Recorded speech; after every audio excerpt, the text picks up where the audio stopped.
શમશાનની મેળવી.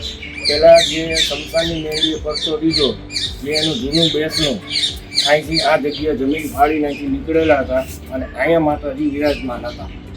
અને મેઇન શમશાનનું જે દાહ છે, અહીંથી ડેડ બોડી આવતી હતી, પણ માતાજીના પહેલા દર્શન અહીંથી થતા હતા. પછી આ રિન્યુએશન થયું ને, જે 30 વર્ષની અંદર અહીંથી મેળી માતાજીને ધામધૂમથી વાંચતા ગાતા અહીંયા બેસાડવામાં, અહીંયા વિરાજમાન કરવામાં.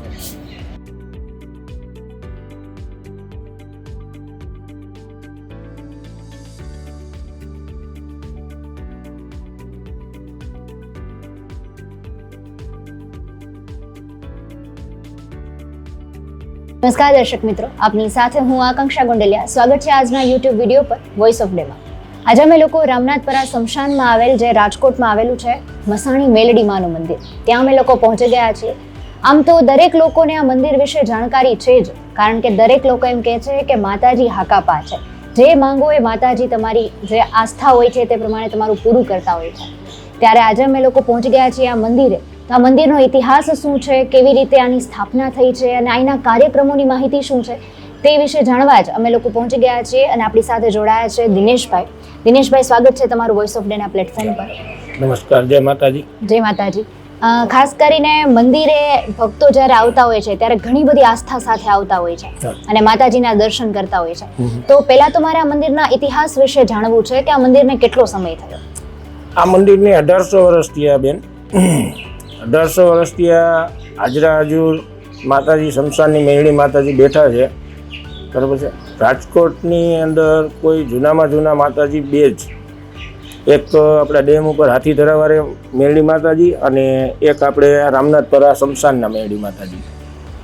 એટલે આ માતાજી હાજરા હજુર બેઠા છે કે તમારી કોઈ બી મનોકામના હોય કે કોઈ આશા હોય તમારી કે દુઃખ હોય તો આ માતાજીની તમે પ્રાર્થના કરો તો એ દુઃખ ત્યાંથી જતું રહીએ. પણ શ્રદ્ધાને વિશ્વાસ હોવો જોઈએ. તો ઘણા મંદિરની પાછળ એવી કહાની હોય છે કે અહીંયા કોઈ વ્યક્તિ દ્વારા છે માતાજીની મૂર્તિ સ્થાપિત કરવામાં આવી છે કે માતાજીએ છે તે સામેથી જ દર્શન આપેલા છે, એવી કોઈ કહાની?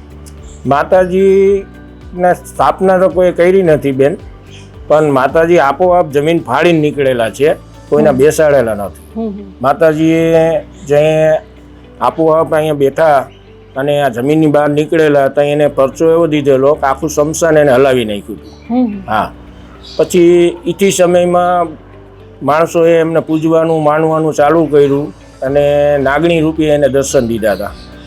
અને કાયદેસર પથ્થર ત્રિકમણીઓ જમીન માળીની બહાર આવેલા છે, ત્યાં માતાજી વાં બેઠા હતા.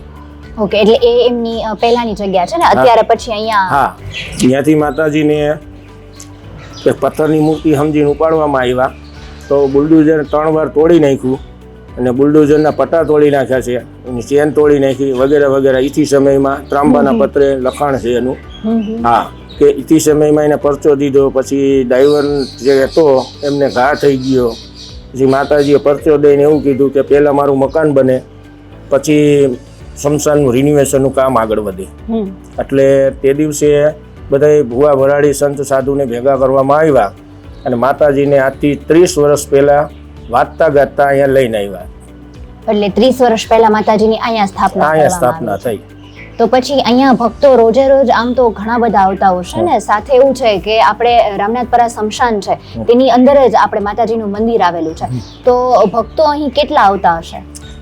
ભક્તોમાં એવું છે કે બેન રોજના ગણતરી કરી તો 1200-1500 તો આવે છે આખા દિવસની અંદર. પણ વધારે મહત્વ મંગળવાર રવિવારનો, દીતવાર મંગળવાર કહેવામાં આવે છે. તો મંગળવારે મારા મંદિરે 1,23,000 પબ્લિકની ભીડ હોય છે. હા, 1,23,000 પબ્લિકમાં કોઈ દુખ્યું માણસ અહીંયા આવે છે રડતો, પછી જાય છે દાંત હસતા હસતા જાય છે. માતાજી હસાવે છે.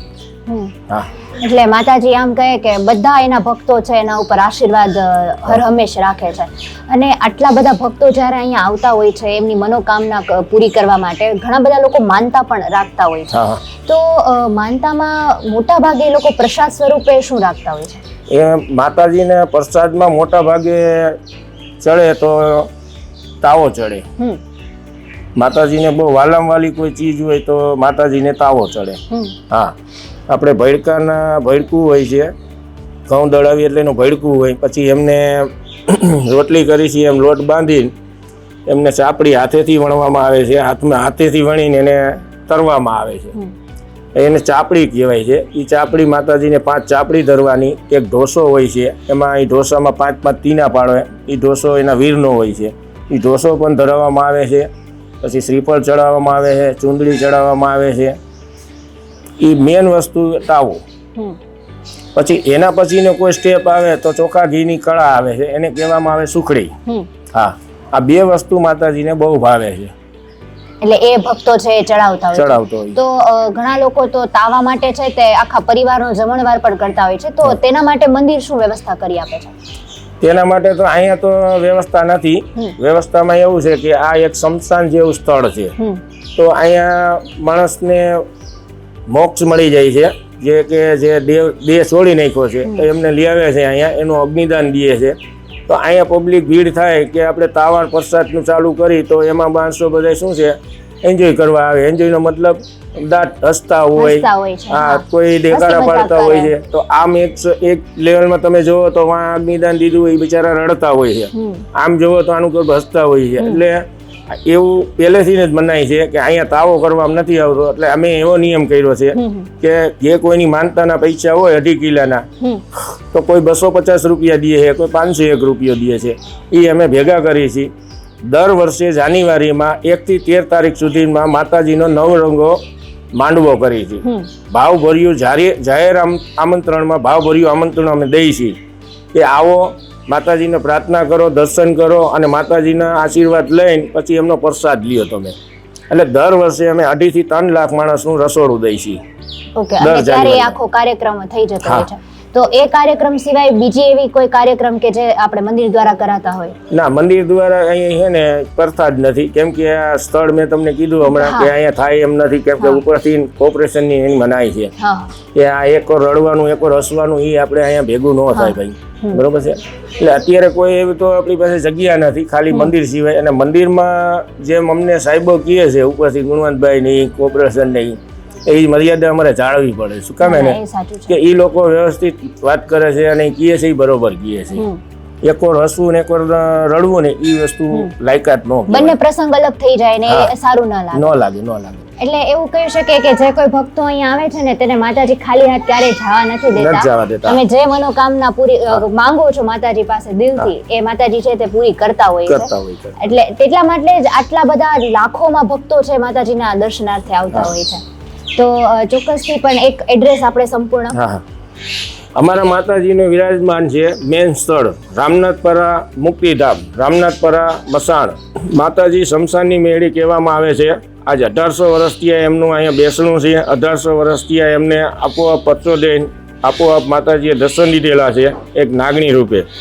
શ્રદ્ધા અને વિશ્વાસ હોય તો આ માતાજી એક અગરબત્તીએ, એક શ્રીફળે અને એક તમારી શ્રદ્ધાએ કામ કરી દેશે. એ અમારું કહેવાનું એ છે. આ ભગવતી બેઠી છે, એ હાજર હાજર બેઠી છે. જે કોઈને ખ્યાલ ન હોય કાને વાત નાખજો અને આવજો, માતાજીના દર્શનનો લાવો લેજો. તો જરૂર પધારો, પ્રસાદ લ્યો, માતાજીના દર્શન કરો. જય માતાજી, જય મા મસાણની મેલડી. નમસ્કાર.